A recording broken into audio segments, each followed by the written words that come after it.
Welcome and thank you very much for joining. The other day, I was reading an essay by Ayn Rand, which I was sure that I've never read before. Actually, it was a preparation for the essay discussion that we have today in an hour. And 3 pages in, I realized it's been underlined, it's been highlighted. So although it didn't ring any bell, I realized that I've read this essay before. And not only I've read it, I've actually at some level engaged with it. So this was one of the things that made me think, okay, we need to have a discussion on how to really read and understand objectivism. I mean, you could say this is a general problem of how to read in general. Most people, what they do is what I've done for years, you read, you underline, and you think you've done something. The other thing that made me think about today's topic is our guest, Don Watkins. Hi, Don. Hey, Nikos. In his newsletter in April, and for those of you who are subscribers, and if you're not, you should subscribe. On April 1st, he had a very nice, let's say, newsletter article called How to Learn Objectivism. And I remembered it, and I put these 2 things together, and I said, okay, we need to have Don to tell us a bit more about what is the most efficient way to understand objectivism. Where does one start?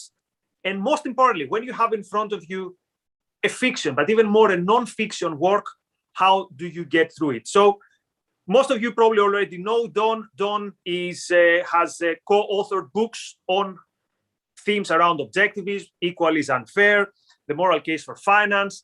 He's also now a fiction writer, but more on that towards the end. I've read his first novel and I was way too excited about that, but we're going to discuss this towards the end. And also, he's a communication expert, and you can find him at donswriting.com. So, Don, thanks for being with us. So, how does one read and learn objectivism? Well, I think there's a general issue, and you said this in your introduction, right, with reading in general. So the way that I learned to read and the way that I read for years is, like you said, you start on kind of word 1 and your eyes keep going down the same way that you would if you were reading a thriller until you get to the end. And the way that you tend to process it is very binary, right? If you're reading a self-help book, it might be relevant, not relevant. If you're reading something that's opinion oriented, it's agree, don't agree. And that's fine, certainly for a first reading. And it's even fine, like if you're a trader on Wall Street and you just want like some kind of basic orientation in life, I think you get a ton out of reading Ayn Rand that way. Like, so this is not about everybody is a complete loser who doesn't do the kind of heavy lifting we're talking about. But certainly if you want an intellectual career, but if you just are a person who wants a deeper understanding of things and you're wondering, how can I get it? That's kind of what I think we can delve into. And the really, it comes down to one piece of advice. And there's a lot to say about that piece of advice. But ultimately, all it means is to slow down and ask yourself questions. And if you do that while you're reading, the amount that you can learn compared to just going A to Z is, you really can't put, a price tag on it. So what type of, so when you say to ask questions, so let's say you have in front of you, let's say an essay. So you start reading it. And as you said, the first level, it's a bit like when you read Atlas Shrugged. The first level is, I love these characters, I like this idea. So you're a bit more in awe. You're a bit more in the shoes of a spectator because you see someone who is putting in words things that you always thought, or you never thought that to put them in this particular order or give this particular argument. So does this mean that you have to read it perhaps more than once, that the first reading is to absorb, you're more of a spectator, and then you get deeper into it? So let's say you read an essay for the first time, and then we're going to move to how do you really understand it and how do you become, let's say, a good objectivist scholar, so to speak. So let's start with the first reading, though. So what type of questions, and do you do it on the first reading? It depends. First reading, I think of, it's hard for me to disentangle because I was reading Ayn Rand for years before I actually learned how to really read her. But I mean, if I encountered something new, I think the starting point for everything is just to know your purpose. And sometimes your purpose can just be, hey, here's an essay by a thinker I really admire that I want to see what she has to say. And I think that's a perfectly fine purpose. And then it orients you in terms of, okay, well, what do I need to be doing? Well, I might just, read it from A to Z to get an overall flavor. But once you get beyond that, then you still need to have in mind what's your purpose. But part of the reason that it's useful just to go through things quickly the first time is because one of the core ideas of objectivism is that knowledge is contextual, and that so to delve into like any particular paragraph or sentence of an essay by Ayn Rand, you want to have an idea of like where is she going with this? How does this fit in with the overall argument? And so I definitely think that it's helpful if you're trying to really delve into her to do a quick read through, even if even if it's your first time doing it. There's a book that I actually don't have, I didn't get a lot out of, I think by Mortimer Adler, and I believe it's called like How to Read a Book. And this is a lot of what he talks about, where if you're tackling a great, difficult book by a profound thinker, the first thing you want to do is just get oriented. So like he suggests, you read the summaries, if the author has them, the introduction, scan the table of contents, and then just as quickly as you can, go through the book, go through the work, and get a sense of it. Just get a feel for what this book is about. And then it's where you really slow down and start to delve into that the hard work begins. Yeah, that would be one of my questions. What do you think about people who say, well, read one book every 3 days? So methods of reading that are skim reading, basically. So read the first or the last line of a paragraph and all that stuff. So, okay. Well, I mean, I do want to say I maybe made this point in passing, but for a lot of material, that's all it deserves. And that doesn't mean the material is useless. But for example, I've read a ton of books on business and self-help and things, and there's no reason it should take you more than a few hours where you can get, 70 to 90% of the value, just because they're not very dense. They're not challenging your whole framework for thinking about things. And so there's really no value except for perhaps pleasure in going through them at kind of a relaxed sort of speed. So I think that's fine. What we're talking about here is there's a profound thinker that you really want to understand. Whether or not you agree with them is a secondary issue, but you just want to understand this thinker. And the fact is, you can't understand a thinker like Ayn Rand or Marx, or even somebody who's not a philosopher, but like if you think about economists like von Mises or Hayek, you can't get any sense of what they're saying if you read it in that kind of way. And that's, so what do we have up to this point? That based on what is your purpose, you approach a text in different ways. So for some of them, it might make sense to skim read them to see if there's anything there, but for others, you have to dive deeper. Now, if you do have to dive deeper, you mentioned asking questions. Now, in your newsletter, you have some examples of such questions. So why is he talking about this? What's your conclusion? Is it true? What's the argument? Is it convincing? So guide us a bit through how does this look in action. So you cannot stop in every sentence and ask all these things. So how did you come up with this method of reading through questions? I mean, I learned it from people like Harry Binswanger, Onkar Ghate, and even non-objectivists. I mean, if you meet philosophers, who have gone through grad school and things, like they know how to really dissect a text, and as well as people in law are very good at this, and even actors. If you see how they dissect a script and really get at how do I break this down and understand what's going on and make sense of the, underlying emotions and purposes of the characters. So the skill of reading is actually widely known. It's just not widely taught to most people. And when it comes to thinkers, though, the primary thing that you have to separate, and I believe Onkar talked about this on an interview I did with him on my YouTube channel, but I think it's really important, is you need to be able to separate out what is the thinker saying versus do I agree? And people tend to blend those two, but it's two distinct questions that you're asking yourself. And so the kind of meta question that's always there whenever you're approaching a thinker like Ayn Rand is just, what is she even saying? What's the conclusion that she's wants you to draw? What is her argument for it? And then you can ask kind of more fine-grained questions and ultimately get then to, do I agree? Do I agree with the conclusion? Do I agree with the argument? And sometimes you might agree with the conclusion and disagree with the argument. Sometimes vice versa, though that's, I think, more rare. But that's kind of the big picture that I'm going into studying Ayn Rand with. All right, yeah, that makes sense. So we have many super chats. So let's go through a first round. Marilyn, Taylor, Jeff, thank you very much. Mark offers 1 penny more than Marilyn. Says not to be outdone. So Jeff has a question which brings us to the next, let's say, theme, which is particularly with objectivism. Where does one begin and how do you dive into the waters of objectivism?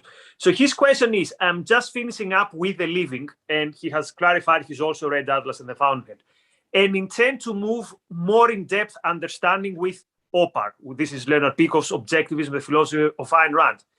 If I only read the fiction, can I get enough from that to understand here basically, then to move to the non-fiction for paths to guide my own life, actions, and behaviors? So read the fiction to understand, move to non-fiction to see how it can guide my life, action, or behavior. I mean, I'd say yes, but usually the problem runs the other way, right? I think you can't understand what Ayn Rand's saying and how to apply it to your life without reading the fiction. And certainly I was guilty of that for like the first year I was interested in objectivism. That is, I didn't read fiction. And I met a lot of people who are like this, and it takes them a while to get to the fiction. But I certainly think, if you really want to understand her views, you need to grapple with the fiction. If you grapple with the fiction, then the nonfiction is hugely valuable in at least 2 ways. And so one of them is there's a lot of application that is not at all obvious from the novels. So take something that's in the news recently. How does objectivism and the concept of individual rights apply to the issue of abortion?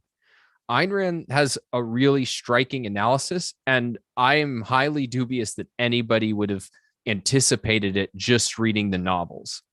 Then the second thing is there's just stuff she covers in nonfiction that she doesn't cover even really by implication in the fiction. And I think this is mainly, though not exclusively, in the realm of epistemology. So her whole theory of concepts, which is transformative in your ability to think and is core to getting at what's unique and distinctive about her philosophy, that's not covered in the fiction. So there's a lot you can get, but it's really just building on what's in the novels. And ultimately, you need the novels in order to grasp the real meaning of the nonfiction.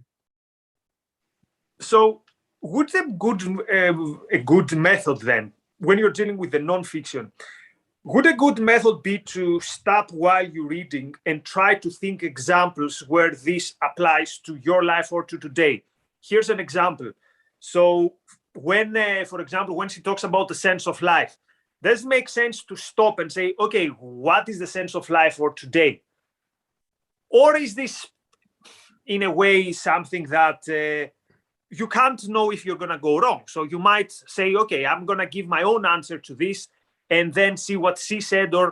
Or I think I've heard you mentioning before that you might want to pause and try to predict what they're going to say next, what's going to be the argument, how they're going to deal with this or that topic. I think you mentioned this when you were talking about how to analyze a public debate. So how can you use this to help yourself? How can you use the text to help yourself understand current affairs better? So, for example, let's say you've got Afghanistan and you go and read Ayn Rand's essay on Vietnam. Or you want to understand abortion and you go to the actual topic of abortion, but then there are the issues of, oh yeah, but she doesn't say, for example, what should happen in the 9 months, 5 minutes before birth. So then you try to say, okay, she would have said this based on this and this and this. So how do you use the primary sources to draw secondary derivative conclusions? Yeah, I mean, there's a couple issues in there. So one, I want to distinguish.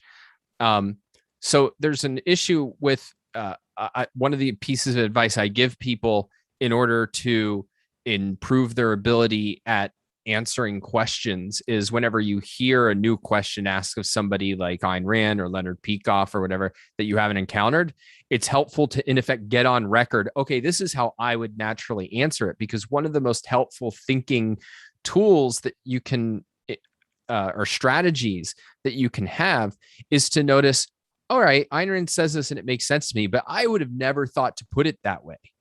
And it's really easy to fool yourself of, yeah, like what she just said is obvious after you've read it. But if you were forced to commit to paper, yeah, this is what I think about this issue, and then you compare it and think, well, why did she come to a conclusion that's different than me? Or why did she argue it in a way that's different from me? That can be very valuable. So, I mean, if there's a new essay by Ayn Rand, and let's say it's, you haven't read anything about her on the issue of environmentalism, and then you get to the anti-industrial revolution, spend some time thinking, well, what do I think about this issue? What do I expect her to say about this issue? What questions do I have? And so you're going to go in with a much richer context. And part of what happens then is that you're much more attuned to the surprises. It's, I really didn't anticipate that she was going to make this point. I really didn't anticipate that this is how she was going to think about the issue. And so the contrast between where you are coming from and where she's coming from will lead you to, it will provoke a lot more further questioning and thinking than if you just start sort of as a blank slate and, see wherever she goes with it. And another way I found very personally entertaining when I deal with the nonfiction is to try to link it with the fiction. So, for example, in Sense of Life, she mentioned how the American doesn't wait to see who is in charge and, it's not up to me, someone else has to fix it. The American has the tendency to go and fix it themselves, for example. And I remember the scene when Dagny is on the frozen train, when she looks around and everyone is looking around, no one wanting to take an initiative. So it's very clear, it's very helpful to me to try to link her principles with characters from the novels, because the characters from the novels are, in a way, archetypes, and they are walking embodiments of different philosophies. So can you use also the fiction to draw conclusions and to get a clearer view of the world? Or is it the risk there that, as some people say, well, you can't, some people, for example, make fun of Rand for opening the virtue of selfishness by saying, as Gold said, blah, blah, blah. So it's like, haha, she's referring to a fictional character to draw a philosophical conclusion. That's ridiculous. Well, I mean, you're not looking to the fiction for evidence that something is true, but certainly one of my go-to questions is, where does she cover this with the fiction? Because it's going to help me understand the idea, the issue more. It's going to help me concretize it. And I mean, Leonard Peikoff talks about when he was writing Opar, he had a lot of trouble with the section on, I forget whether it was independence or integrity. I think it was independence.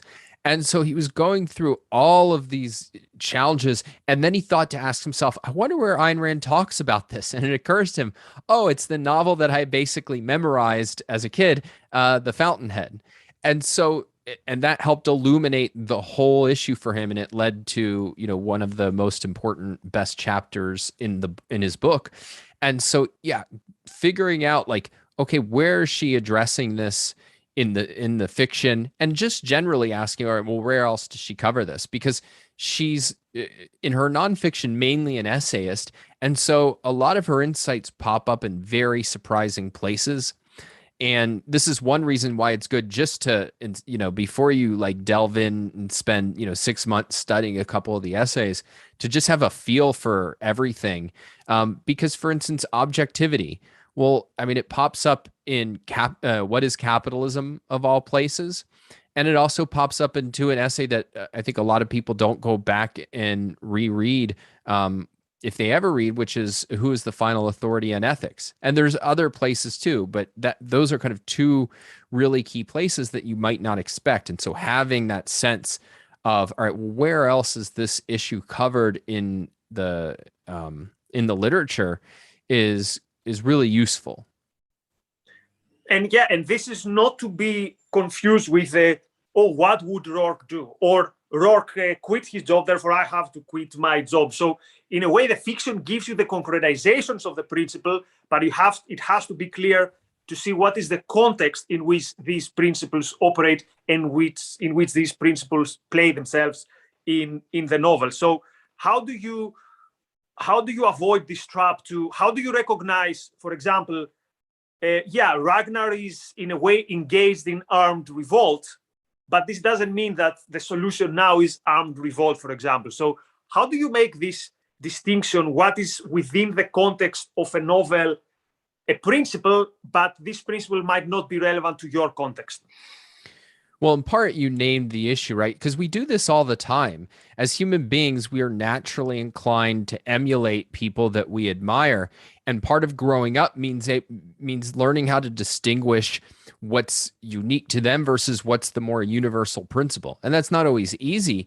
But like, if you look at little kids, like I'm sure that there's 15-year-old fans of Nikos out there who are like adopting a Greek accent because they love, the way that you approach issues. And as they grow up, they go, okay, that's not what I got to get from Nikos, right?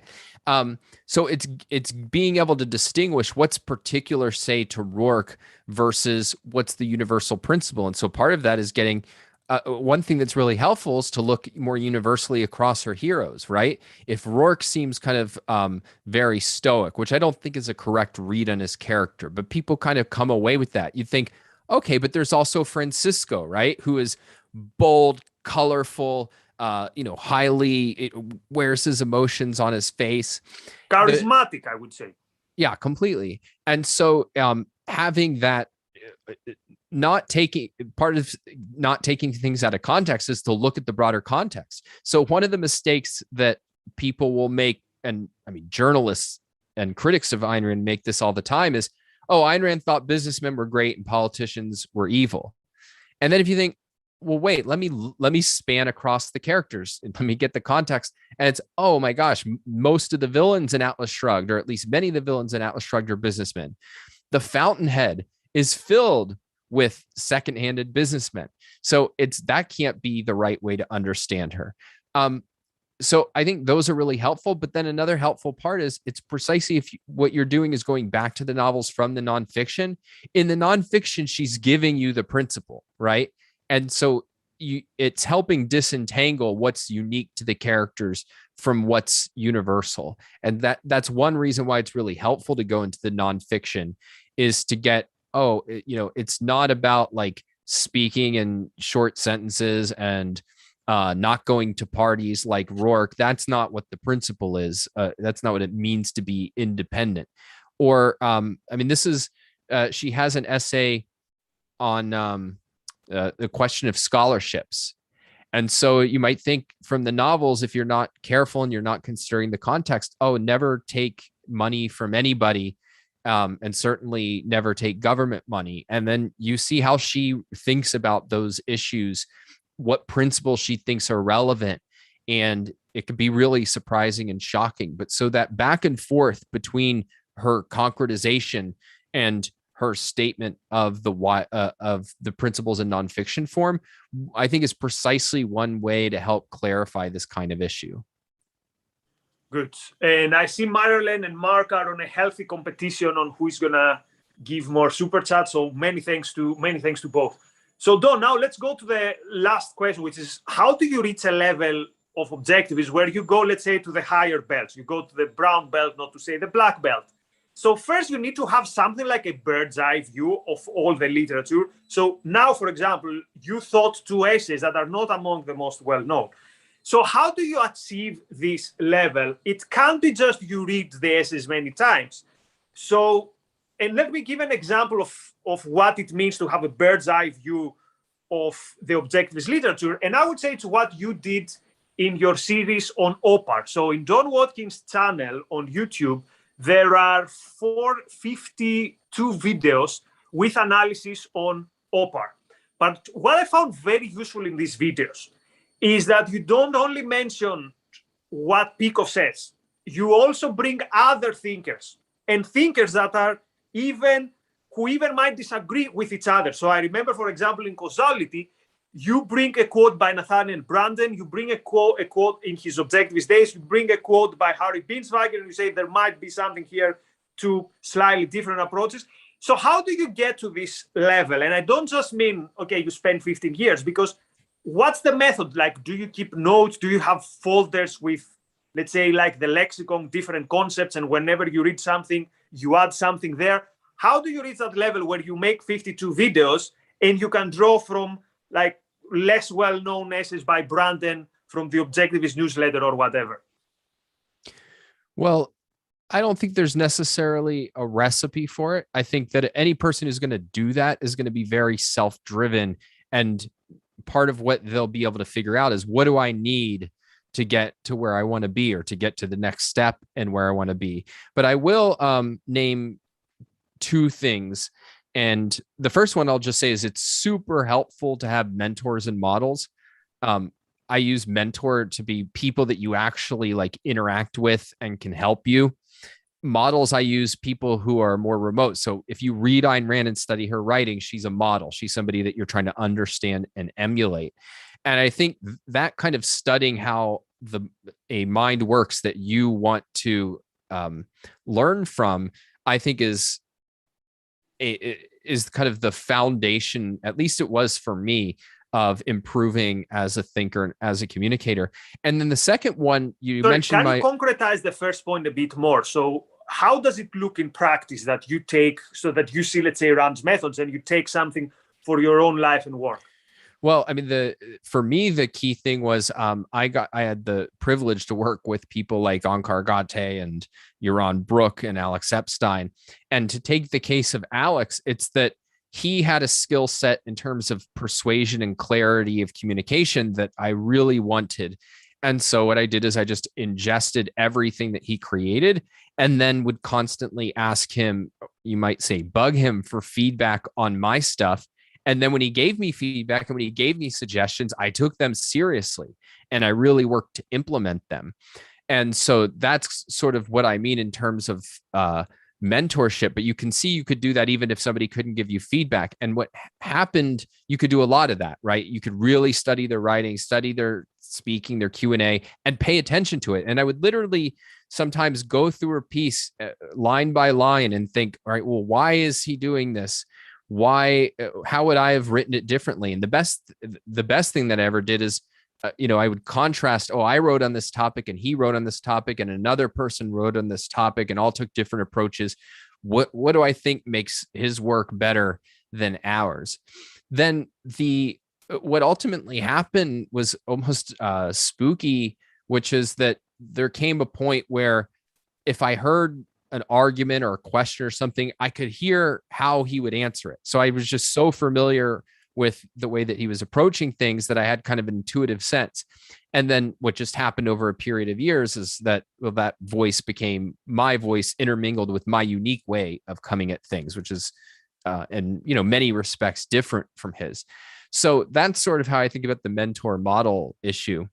Then the other thing that I'll say is, you mentioned the OPAR videos. Part of the reason I did that was not to just show people, all right, here's what I've, mastered about objectivism. On the contrary, a big part of my motivation was, if I really want to master it, I need to teach it. And so, I had done this with the politics and to a certain degree, the ethics in writing my books and writing all the op-eds I gave at ARI, but I had never done it for the whole philosophy. And Gina Gorlin had a really great tweet yesterday, I think, where I'm going to botch it a little bit, but she made the point that it's easy and often sufficient if you're just going to practice something and use it to get the gist of it. But that to teach it, it's not enough to get the gist of it. And you often find when you're trying to teach something to somebody else, whether it's writing, whether it's giving a lecture, whether it's doing an interview like this, that something that you thought you knew, you find incredibly difficult to articulate.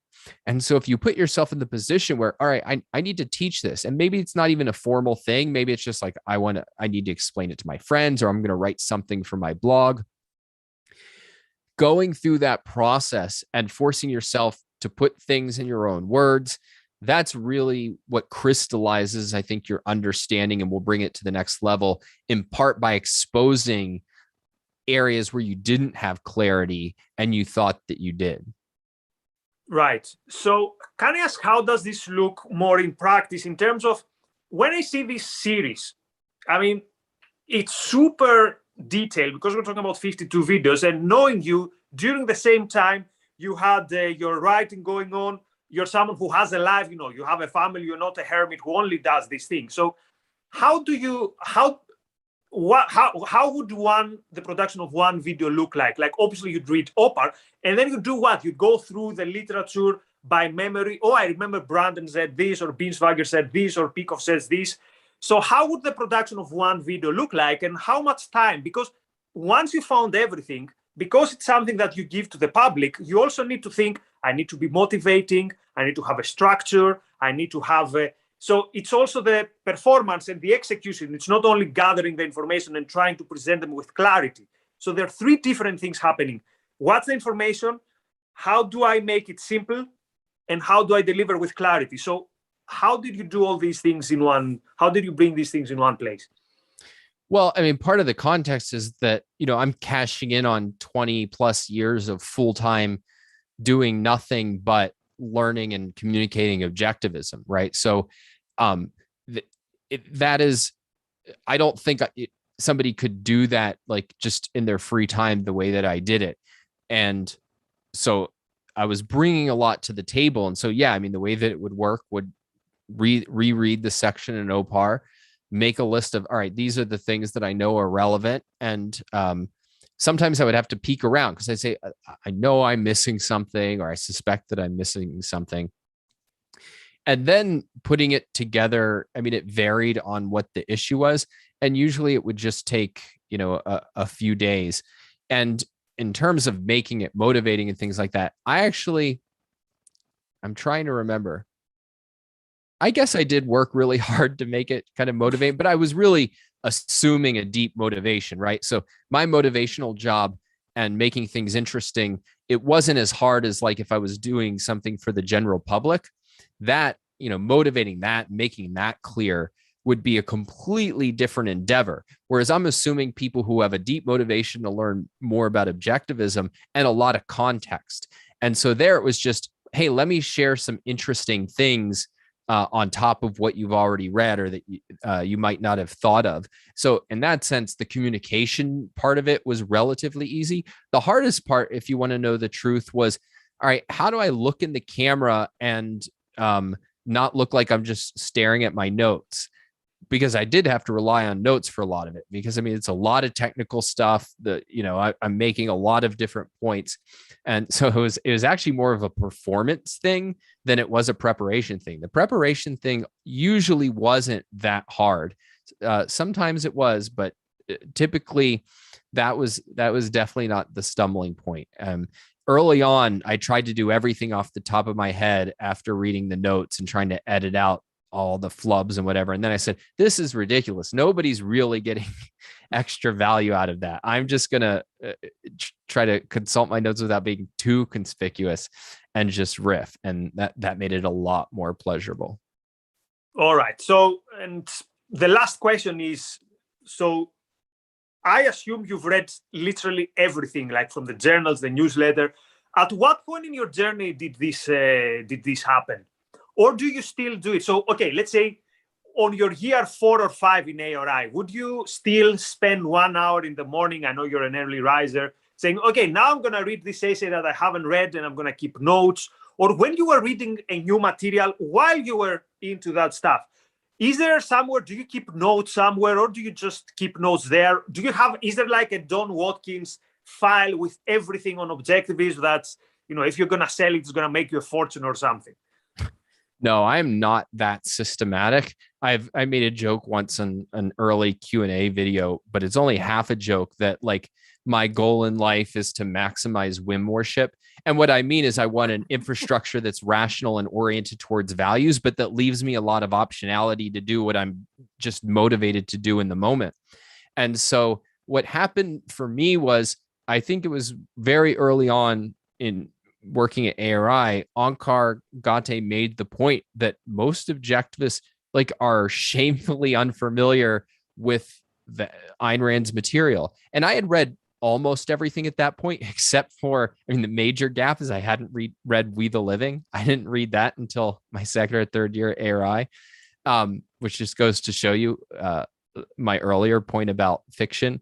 But setting that to the side, once I heard when somebody's smart who I want to in effect emulate and copy and be like, when they say something like that, I take it really seriously. And so I just made it a point that, all right, well, if Onkar thinks that like you really should have internalized the material in order to really be a professional intellectual and really be able to think the way that he does, well, then I'm really going to take that seriously. And so one mistake that I think people make, now this works for some people, but I usually see people do this and it falls to pieces, is they think, okay, I'm going to come up with this master plan if I'm going to read this and this and this, and they're trying to plan like a year-long project. I don't see that work. So I just had a standing order of, all right, I'm just going to make sure like I'm, reading Ayn Rand all the time, whatever seems interesting at the moment. And in particular, anytime it's tied to an issue that I'm writing about, that I'm facing in my own life, that there's a controversy about. So, if, this was in the mid 2000s, foreign policy was still a really big issue, right? So it's, all right, if people are debating what should we be doing with Iraq, what was Ayn Rand saying about foreign policy? Let me make sure I go back and solidify that. So it was very much just whatever I was interested in. And then almost all of my thinking occurs in the margins of the books. So if there's any treasure trove, it's those, assuming people could make any sense of them. And then, whatever notebook or computer file I had on hand where there was something I really was interested in working out. One technique that I will say I used not 100% of the time, but when I really wanted to tackle something that she and get real clarity on something Ayn Rand was doing, is reverse outlining, which I've talked about in a number of places. But it's basically you're just trying to condense something that you're reading such that it becomes an outline. Instead of an author going from an outline to a draft, you're taking a final product and working backwards to the outline. And particularly, the one that was the most important for me, and this was her introductory essay for the New Intellectual.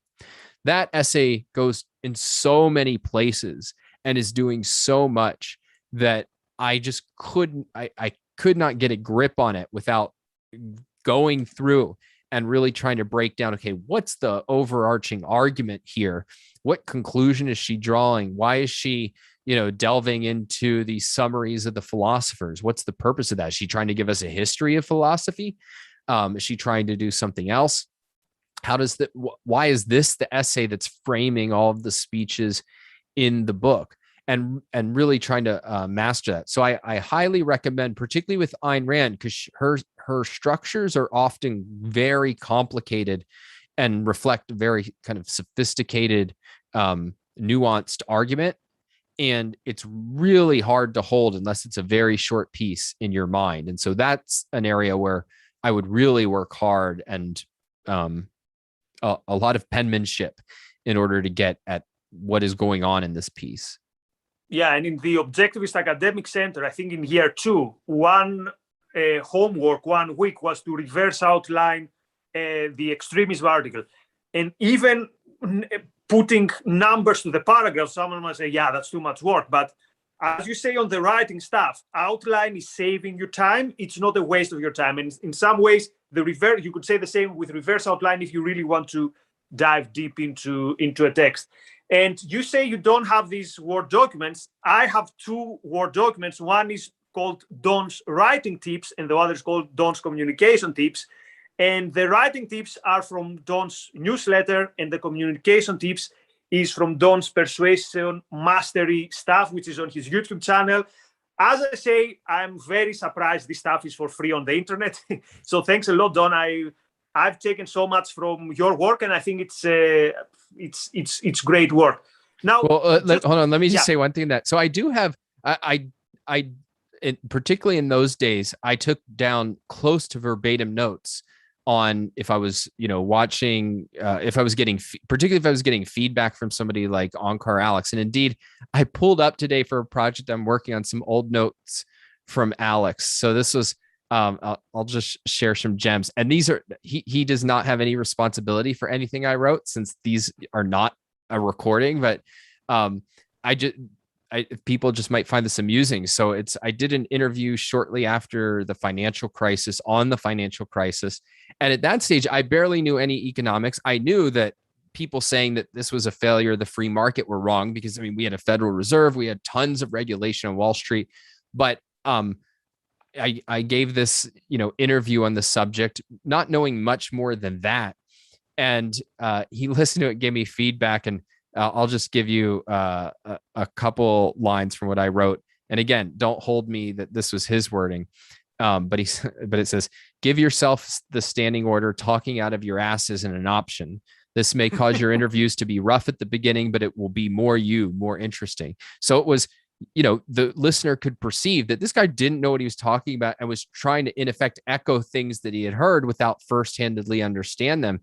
And then the basic advice was, there's no need to present yourself as an expert on objectivism, let alone everything in the world. Just be honest. I'm a guy who thought about a lot of things and knows a lot of things. And although there's a lot I don't know, I'd like to share with you what I do know. And so let's discuss this let's engage in this shared discussion of reality without having any pretense. And so, that's just one of many things. And it is really helpful to keep these kinds of notes that, it's a pleasure to revisit them and go, oh, I actually learned that lesson.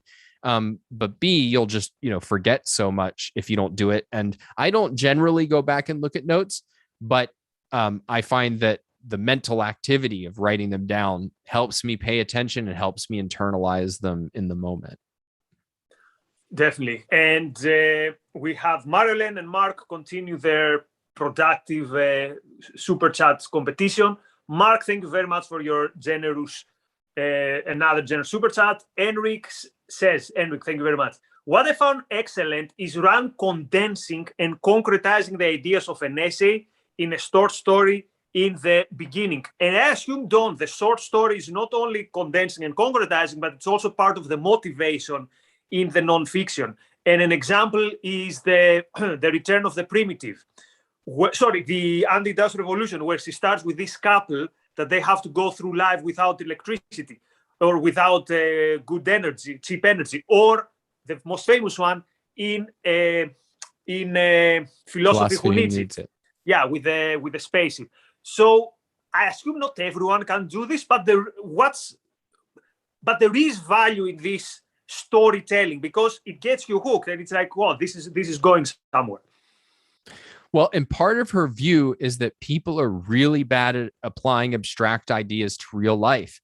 And part of what that does is it makes them vulnerable because they hear abstractions and they go, oh, that sounds nice. And so if they say, yeah, we want a greener planet, so we need to deindustrialize, her view is the way her mind worked is she was always translating abstract ideas, not in just to the concrete form, but in the concrete form that was relevant to her. So is what would this mean for my life? So when she hears somebody saying like ban abortion, it was not, well, what is the argument for the embryo? She would get to that. But the core thing that would jump to her mind is this means that if I get pregnant, I have to become a mother no matter what it does to my goals, my dreams, my hopes. And indeed, from the historic evidence I've seen, she did become pregnant and did get an abortion. And thank God, for the sake of humanity and for her happiness that happened.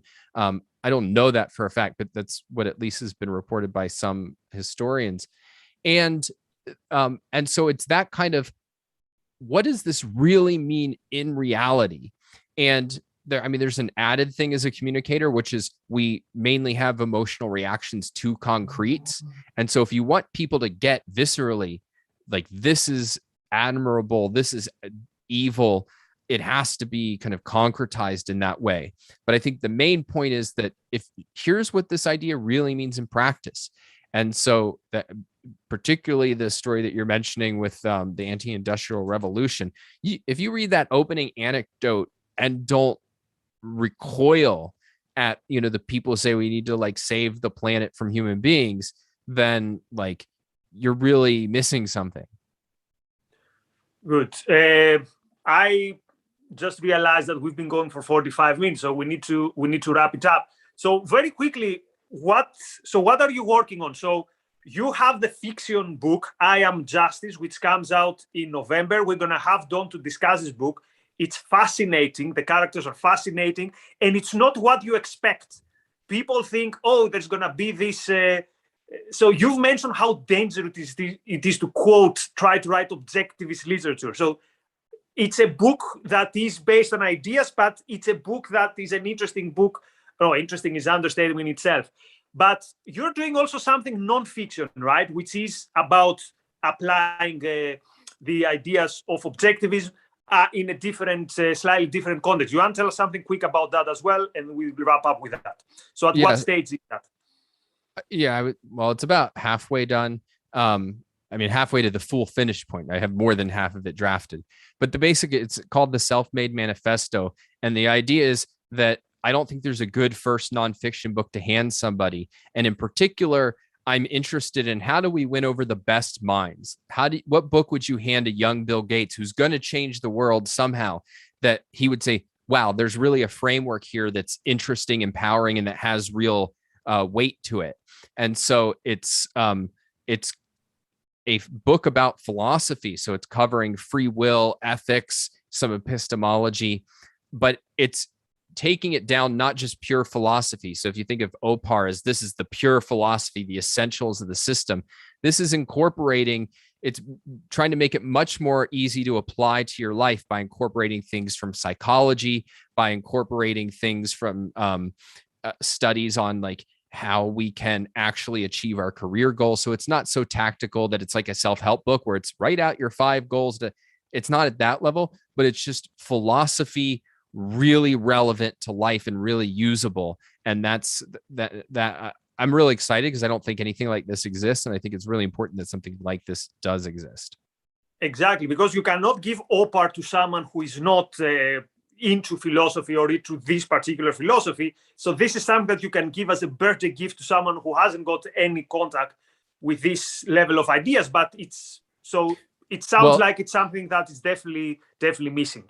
Yeah, I mean, one thing that I will add to that is I'm assuming that they're engaged with ideas in the culture. So for instance, one of the things that the holes this is filling is, you know, somebody who's going to read a book like this, they'll have read Sam Harris on free will, right? They're going to have read Jordan Peterson on ethics and religion and things. They're going to be familiar with at least, you know, the essentials of Hume or Descartes or things like that. And so that has to be addressed explicitly for them to go, okay, I can see why this is a superior way of coming at things. Good. So there are all these stories about these football managers that when they were younger, they would go and shadow a more experienced manager and like stay with them.